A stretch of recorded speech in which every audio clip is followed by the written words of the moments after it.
वृंदावन का सूरज धीरे धीरे आसमान में चढ़ रहा था।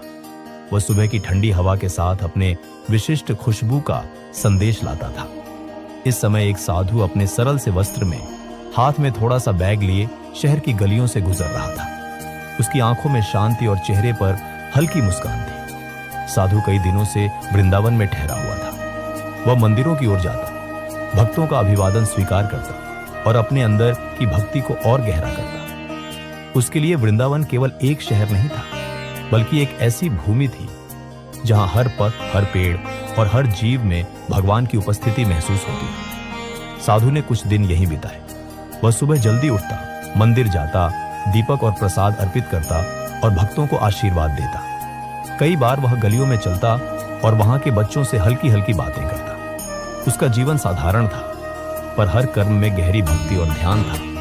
इस प्रकार के दिनों के बाद उसे लगा कि अब घर लौटने का समय आ गया है। घर लौटने से पहले उसने सोचा कि भगवान को कुछ प्रसाद अर्पित करना चाहिए। इसलिए उसने बाजार से कुछ लड्डू और रामदाना खरीदे। साधारण सी मिठाई, पर उसके लिए यह प्रसाद केवल मिठाई नहीं थी, बल्कि उसकी भक्ति का प्रतीक था। उसने मंदिर में प्रसाद रखा और अपने भीतर भगवान के प्रति प्रेम और कृतज्ञता का अनुभव किया।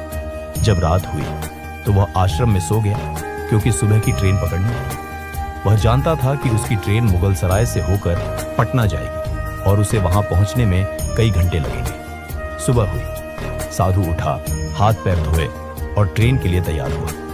ट्रेन की धीमी गति से चलती हुई आवाजों के बीच उसने डिब्बे से लड्डू निकाले, पर उसने देखा कि लड्डू पर कुछ छोटी छोटी चींटियां थीं। साधु ने घबराया नहीं। वह केवल यह सोच रहा था कि ये चींटियां कितनी दूर से आई होंगी।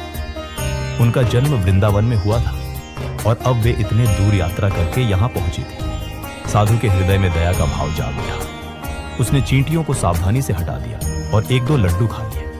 बाकी बचा हुआ लड्डू वह प्रसाद के रूप में बांटने के लिए छोड़ दिया।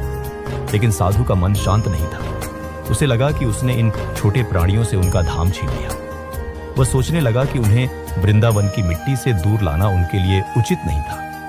वह यह सोचकर व्याकुल हुआ कि उन्हें वापस वृंदावन पहुंचने में कितने दिन या जन्म लग सकते हैं। उसने अपने भीतर गहरी चिंता महसूस की। साधु का मन सहज ही संवेदनशील था और उसकी संवेदना केवल मनुष्यों तक सीमित नहीं थी।